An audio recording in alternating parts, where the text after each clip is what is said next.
literally only been sitting up, able to sit up supported for 10 minutes at that point. Wow. So when I went on that course, I was absolutely terrified, to put it politely, because I knew I had to do it. I had this very, this burning passion, right? I need to move here. I need to move. I need to do this. Right. But my husband at the time, who's now my ex-husband, he waited out in the car the whole weekend. He sat out there. Do you remember? I think I told you that. I do. He was just a darling. He just waited for me, just in case anything happened, because I was still experiencing a lot of symptoms at that point. But something in me said, no, you need to go now. You need to sort this. Luckily, our teacher at the time made it okay for me to have cushions and something to support my back and neck. So she made it okay, for me to be able to do that. And I got through it and I did it. You did. My God, you did. Yes. So the ME itself, that started in 1999, and that was, the onset of that was actually a head injury. It seemed like it was. It seemed like that was the onset, but I have to say, in sort of retrospect, hindsight, it was actually, I had a viral thing going on in my body for a while before it that I just wasn't seeming to recover from. And there was a lot of emotional stress. So what happened was the head injury, there was a number of traumas, I think, mind, body and spiritual traumas. And all of a sudden, I was bedbound, and really for 2.5 years, while my children were all under 5 at that point. So that started, and I did have to get carers in, I did have to get support, lots of support network at that point. And then, there was some sort of recovery. I ended up through in a hospital in Glasgow, which was a complementary type of hospital. And there was some help there with certain things. And it enabled me to have a look at my life. It enabled me to see that there was different ways. I had already started using holistic methods, but I was in a situation that was very toxic. So I had to get out that situation. So me and my boys went over to the other side of the town. I was only a week out of hospital when that happened, but there was no other way. I had tried so many different ways and there was nothing else going to work at that situation. So, and it was causing a lot of stress. So yes, I took my boys, and that's when I became a single mum. And we, at that point, Lindsay, I don't know if you know this part, but it actually took me 4.5 hours a day to get the kids to and from nursery in my wheelchair on a bus. On a bus? Well, on buses, yes, every day. So my youngest son was still at nursery, and the 2 oldest were at school. So I had to do the lunchtime run as well. So that was my life for quite a number of months until I started getting up on my crutches and being able to move and being able to find a space of recovery, because a certain amount of toxins, emotional toxins, were taken away at that point. So that was the start of it. That was the start of the real recovery, just opportunities and realizations. And I actually felt such a freedom, even though I had a single, life as a single mum. Oh my goodness, I actually felt such a freedom. So that was empowering. For anyone who doesn't know what ME is, can you explain that? So that's a good question. So it's myalgic encephalomyelitis. It's been called a number of different names for a very long time. It's had lots of different name changes. One of them is CFS, chronic fatigue syndrome. Now, like many illnesses, there's many different types of ME. And it's very confusing for people actually understanding it. But it does go way back to, there was an outbreak in the Royal Free Hospital with doctors and nurses had it in 1955. And even a way back, there's reports that Florence Nightingale had something similar to ME. Oh, wow. So it does go back. It's not as new as some people, think. Yeah. The thing about it is, though, and the thing that a lot of people struggle with is not very much shows up on tools and the tools that they use, like scans and, and in this country, certainly. In other countries, things are starting to show, brain changes and things like that are starting to show up. But with, like any illness, there's individual.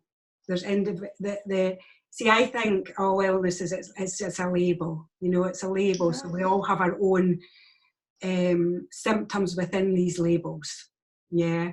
So I had 32 symptoms, which was very severe, very severe. So. Right, and they how did they gauge those 32 symptoms? Was it with tests and? Yes, I got various different tests. There was a lot of different strange kind of attitudes, and a lot of people still getting that. It's all in your mind, blah blah blah. But the mind is connected to the body, as we know. Absolutely, yeah, we certainly do. So we're not imagining it. It's not something that's been imagined. I think it's they tested. They certainly found out that my immune system wasn't working well. I definitely had a very, very low white blood cell count. So I was constantly fighting infections. So there was visible signs. Absolutely, there was visible signs. You could tell there was inflammation. My body was inflamed, For anybody looking on, you could tell my hair was falling out. My hair was really long. My hair was falling out in big chunks from the scalp, coming out at the end. My gums were bleeding. There was a lot of physical symptoms, but there was not enough time, mostly in most doctors' offices, to deal with these amount of symptoms.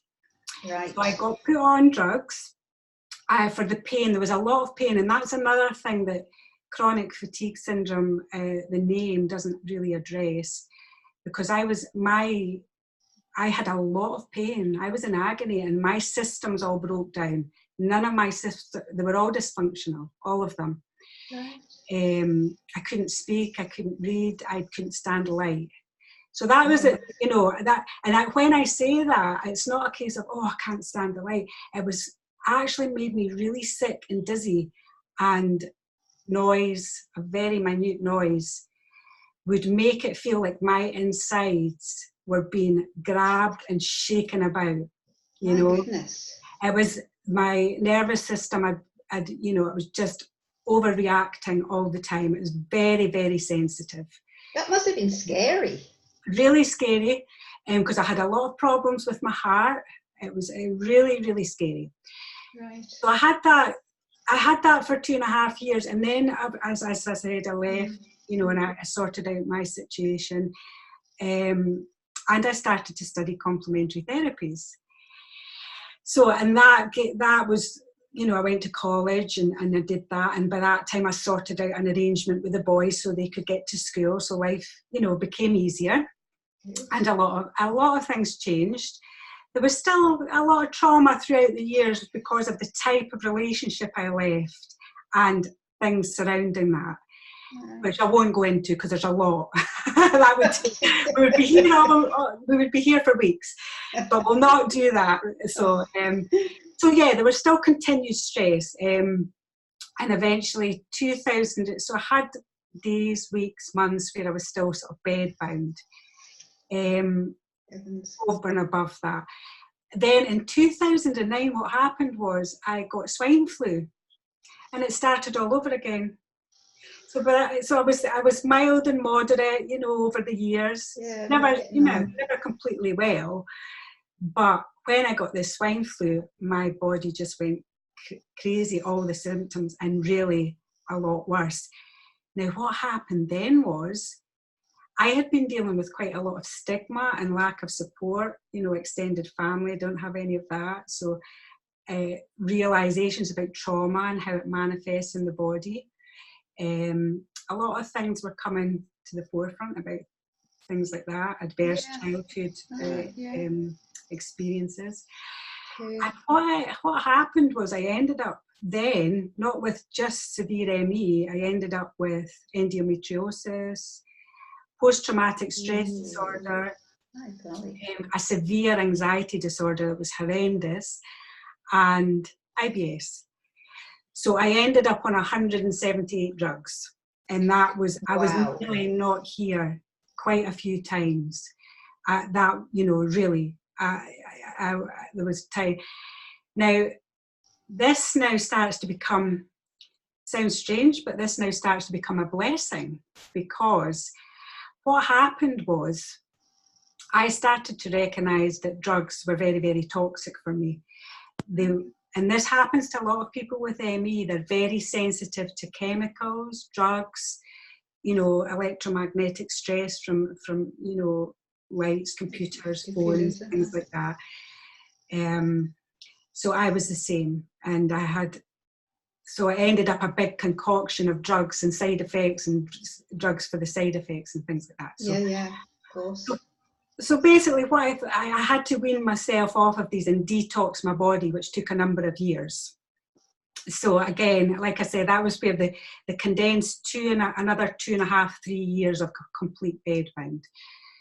So what happened was I started doing art, and I started doing lying back, and it was just literally a few minutes a week was where it started. And that built up and built up till eventually I was doing art to heal. I was listening to my music to heal.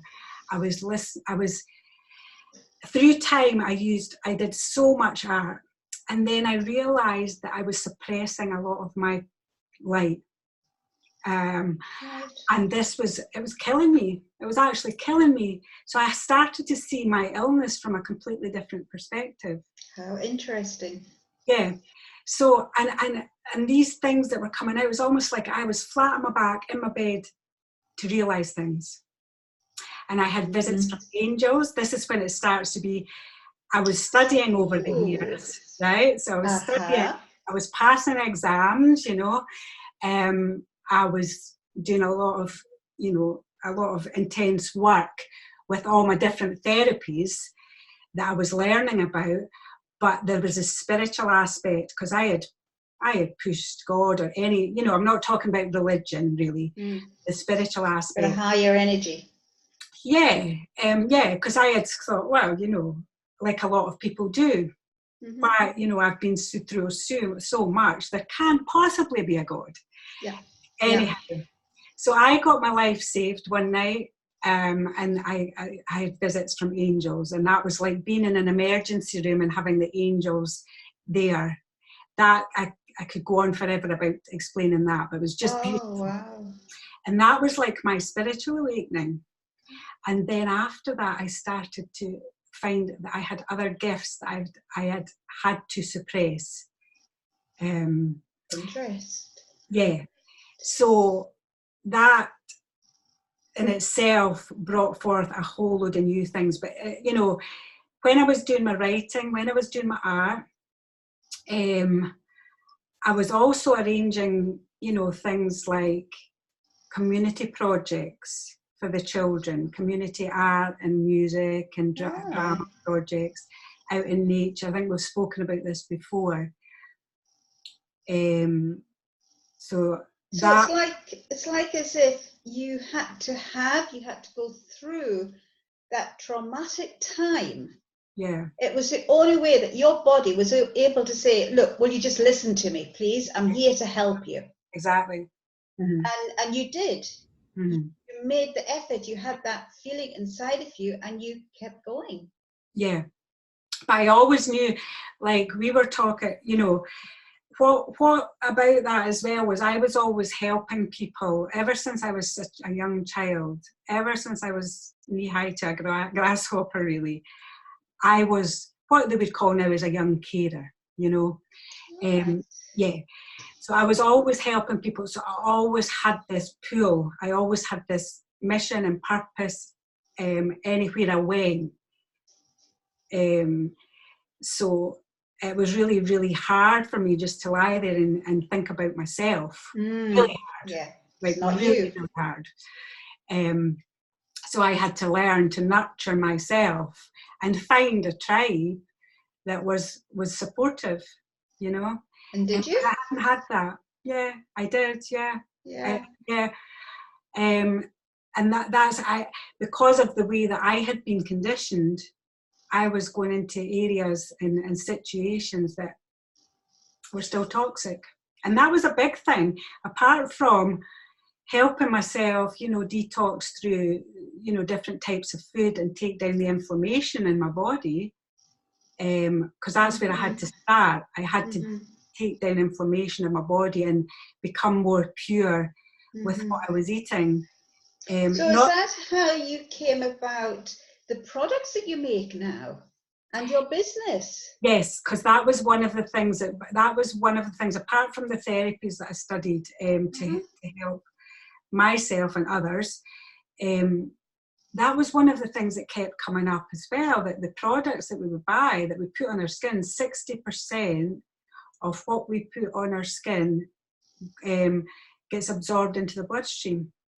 Now, I had something that was, the doctors couldn't understand, another weird symptom, that was itchy skin, but there was no rash.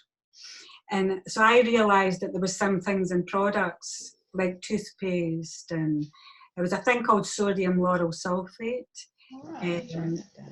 Yeah. That was one of the things, but there's other things like parabens and some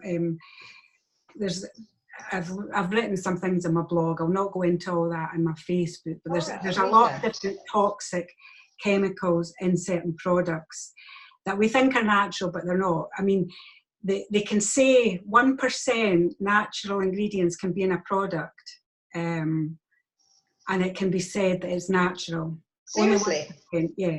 So my products are 100%. Now, what happened with that? I was still really, really very ill when I started making these.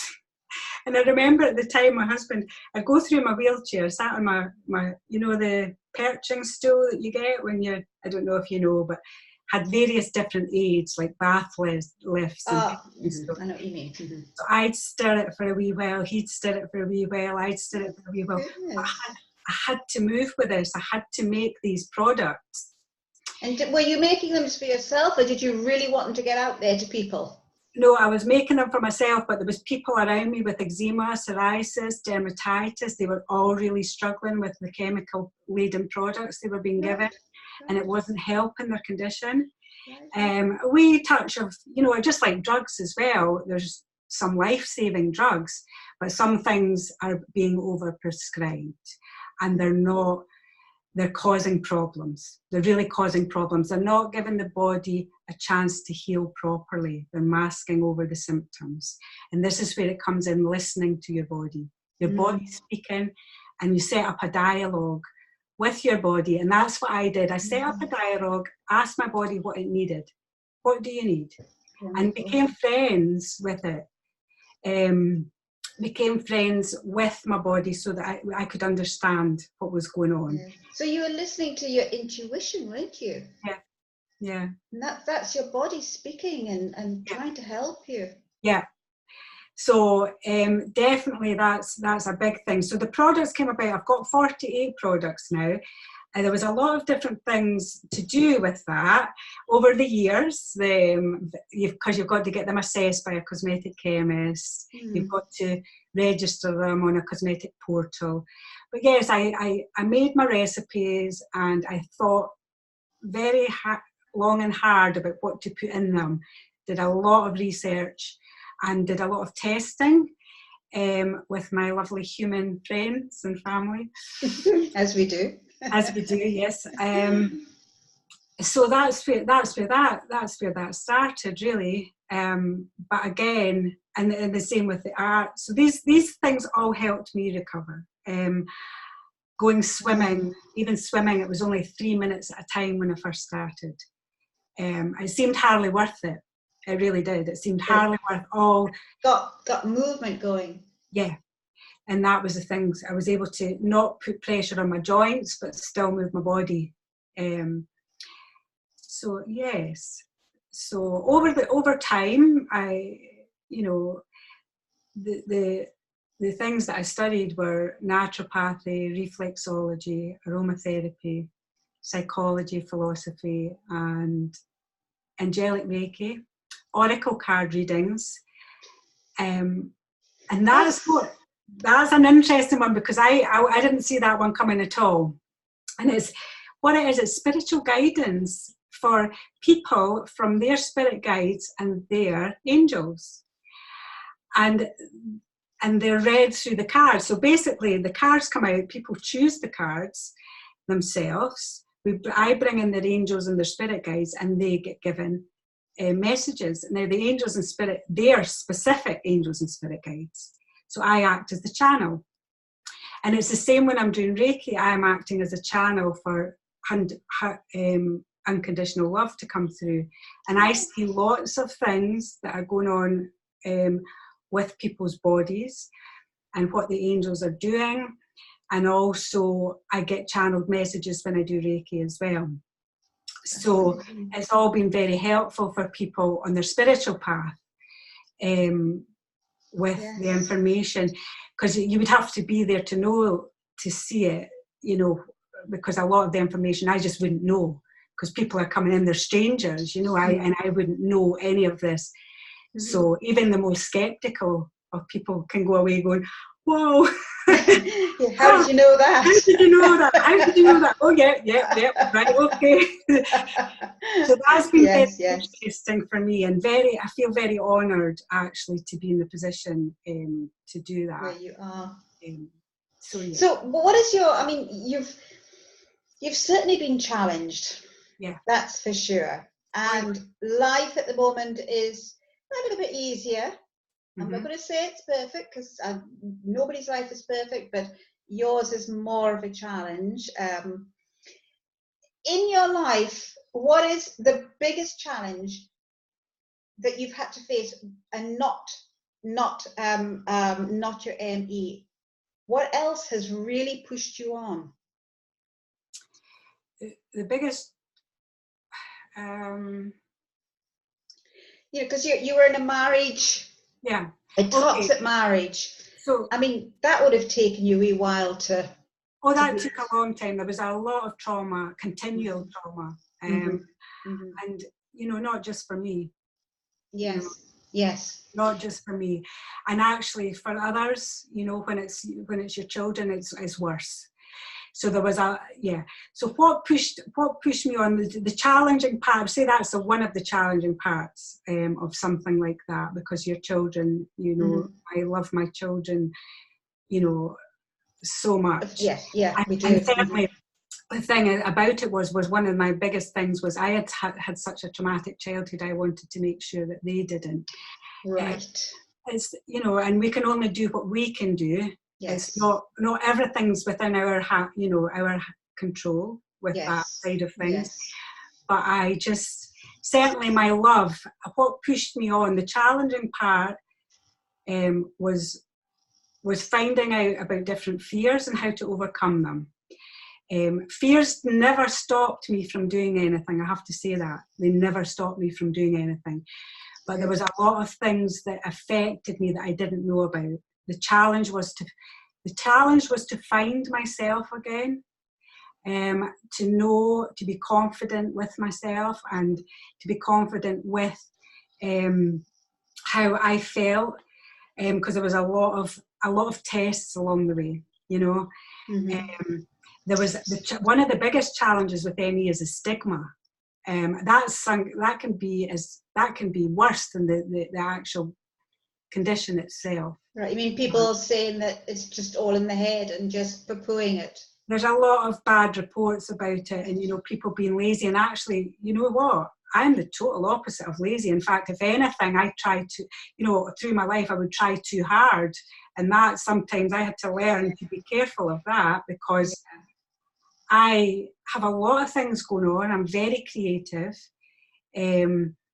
So learning to pace myself with this, because I sometimes feel like I'm powered by rocket fuel. Right? But my spirit like, oh, I can do this, but my body is like, excuse me, hold on, just remember, look after yourself. You can't do everything, at one time. Oh. So that's been a hard lesson. Right. So on the last note, your advice is exactly what you just said before there about yourself. Yeah. About believe in yourself. Believe in yourself, yeah, and speak up when you need to speak up. Love and be loved, and find something that you love, a purpose and a meaning, and that helps you through things like that. People say a long-term condition, and there's lots of different labels we use for lots of different illnesses.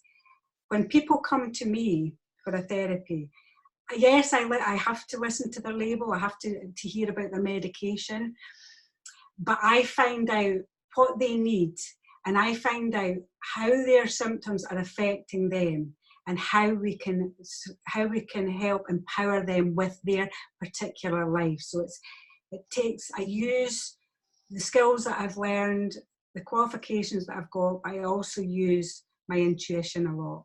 And to give people person-centered care, holistic care, individual to them. So many different illnesses now they're saying are caused by different traumas. And I think that's the thing, to look at where a person, how they're feeling, what do you need, how can I help, how can I empower you, rather than here's a whole bunch of therapies, and bamboozle somebody, But the first thing that somebody has to do is to ask and accept the help, and be open to possibilities, because this universe is infinite, and we don't need to be told. We don't. I mean, science is, it's got its place, obviously, but having a non-judgmental attitude is a great thing for ourselves and others. A lot of clients, you're dealing with fear, you're dealing with judgment. Absolutely. Deeply rooted, deeply rooted. Right from birth and even beyond that. Conditioning. And it takes a lot to rewire the brain, it takes a lot of determination and courage, and it's an honour to be part of that journey with people, and I've learned a lot through that. One comment, but I can't see who it is. Well, I'm going to ask one question to you. Oh, don't. This is supposed to be on silent. I had that really organized. There we go. It's on mute. Ignore that. So we're going to ask a fun question. So if you're shipwrecked, now everybody says, if you're shipwrecked, what's the 3 things you take? Well, I'm sorry, but you've already got water, you've already got food, you've already got a man there, if that's what you want, or a partner. You've even got your furry pet.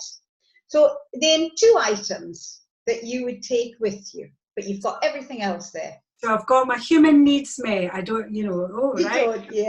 I have my perfect soulmate and everything. Yeah. Yes. So I was going to say coconut oil, but I could make my coconut oil, so that's okay. I don't need that, because that's an essential. So what I would have is a gramophone record with my music. I would need that. A wind-up one. Yes, I would have I need music. Yes, music is a definite. And a pen and paper. Yeah. I don't know if I could do without books, so I'd maybe have to have 3 extras, and 3 comes in 3s with me anyway, so I'll have to push that a bit further. Not 2 things, 3 things. Well, it's okay, I know you, so you can take 3 things. Thank you. That makes it even for me. Well, that's wonderful. Thank you so much, Lorna. Can you believe that? That's all, yeah. Yeah. And I was wanting to say as well, can I just say as well? Oh, yeah, totally. My products as well, I think about the environment, that's a lot to do with my products as well, and they're all eco-friendly. So I just wanted to say that as well. And just thank you very much for asking me, Lindsay. It's been lovely. Thank you. Oh, no, it's a pleasure. I mean, I love doing these things because I find out so much more as well about the members and about all yourselves. There was heaps there that I didn't know about you, Lorna, and I've known you for over 3 years. Yeah. So yeah. So we're going to stop in now. I can't, there was a comment or two here. I still haven't sussed out how to work this iPad and how to find your comments. Oh, wait a minute, there we go. It's Maria. Okay. You met Maria at the fair. Yes. Oh, yes. And, Maria, I've lost your comments. Oh, there we go. Maria, hello, lovely ladies, yes. I can't see anything else. We'll answer them after. All right, okay.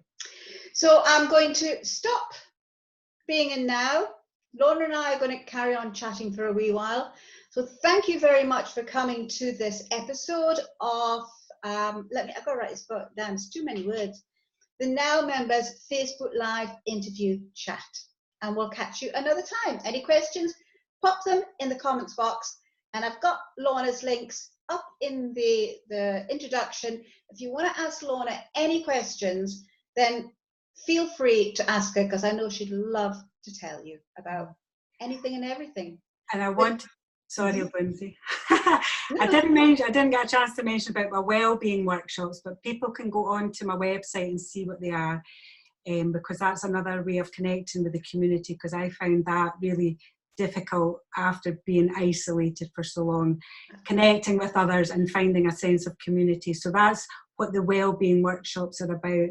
So I do one-to-one sessions, but they bring in another element of peer support. Yeah, that's nice. Peer support's really important. Because it is lovely when you're actually there with other people. Yeah. And people as well who have gone through going through what you have been doing. The support there, it's necessary. There's no getting away from it. That's it, yeah. Okay, now members, you lovely, lovely lot. I shall catch you another time. Thank you. Take care. Bye. Bye. So that's our live stream stopped, and I'll go up here and stop the recording. I did